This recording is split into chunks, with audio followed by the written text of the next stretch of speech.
Welcome back, everyone. Today, we are diving into one of the absolutely most crucial and honestly most powerful parts of web development, collecting user input efficiently. We're going to explore Django forms and model forms. By the time we're done, you'll see exactly how Django makes managing user data an absolute breeze.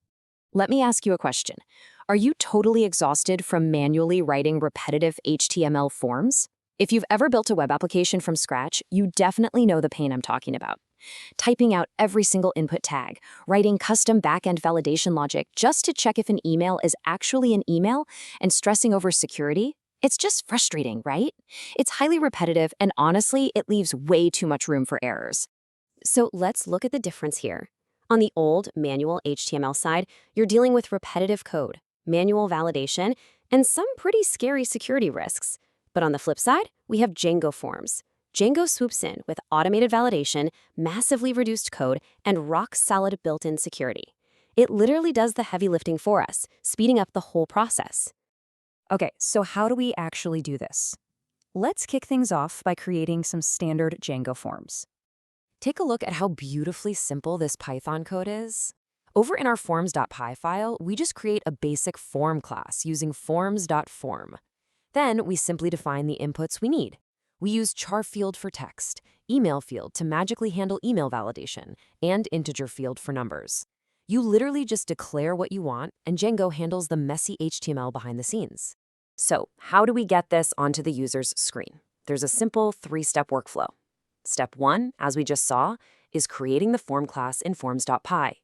Step 2, we jump over to our views.py file, create an instance of that form, and pass it right into our front-end's template. And finally, step 3 is rendering it inside your HTML file. And rendering it is almost absurdly easy. You literally just drop in the form.as_p template tag. That as_p part is basically magic. It automatically spits out all the fields you defined in Python right onto the screen, neatly wrapping every single input inside an HTML paragraph tag for clean formatting. No more writing out HTML inputs by hand. Now, I really need to pause and emphasize this next part because it is absolutely crucial for security. Whenever you create a form in Django, you must include the CSRF token tag inside your HTML form tags.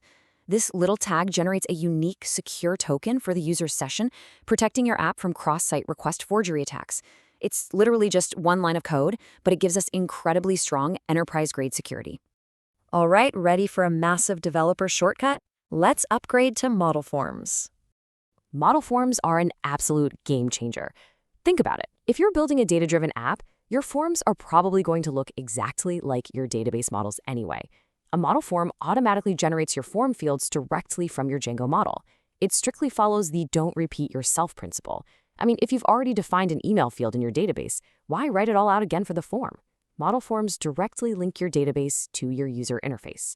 You can see exactly how this translation process works right here.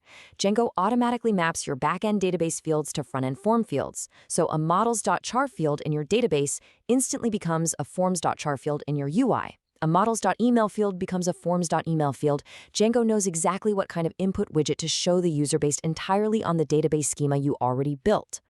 Let's look at the syntax. Instead of writing out every single field manually, you just inherit from model form. Inside of that, you create a nested meta class. And here, you only need to tell Django two things: which model to connect to, in this case our student model, and which fields to use. By setting fields to a string of all with double underscores, you're literally commanding Django to generate a form input for every single column in that database table. It's incredibly powerful. Now for the final piece of the puzzle, validation and saving that data. When the user hits submit and that data reaches our backend, you call the isValid method. What happens under the hood here is super interesting. First, Django checks if the form actually contains any user data. It calls this being bound. Then, it runs through all its validation rules to check for errors. If everything looks good, it converts the raw data into proper Python data types, like turning a string of numbers into an actual integer, and safely stores it in a dictionary called clean data. Once the isValid method gives the green light, all you have to do is call form.save. Because we're using a model form, Django already knows exactly which database table this data belongs to. This single, tiny command instantly takes your validated, clean data and commits it securely into your database. And just like that, the user input cycle is completely and safely finished. Okay, let's quickly wrap things up and test what we've learned. Here's a rapid-fire recap of everything we just covered. We looked at the difference between standard forms and the super efficient model forms. We learned how to create them in our forms.py file, how isValid sanitizes our data, and how the save method pushes it to the database. And of course, never forget to render with form.sp and lock down your app's security with the CSRF token in your templates. So, are you ready to test your Django knowledge? The absolute best way to make these programming concepts stick in your brain is to actively recall them. I've got 5 quick questions for you. 1. What is the main purpose of Django forms? 2. Which file do we typically use to create them? 3. What's the biggest difference between a regular form and a model form? 4. Which method actually validates our data? And 5. Which method saves that data straight to the database? I highly encourage you to pause the explainer right here, answer these out loud, and really lock in those new skills. Thanks so much for hanging out with me today, and happy coding!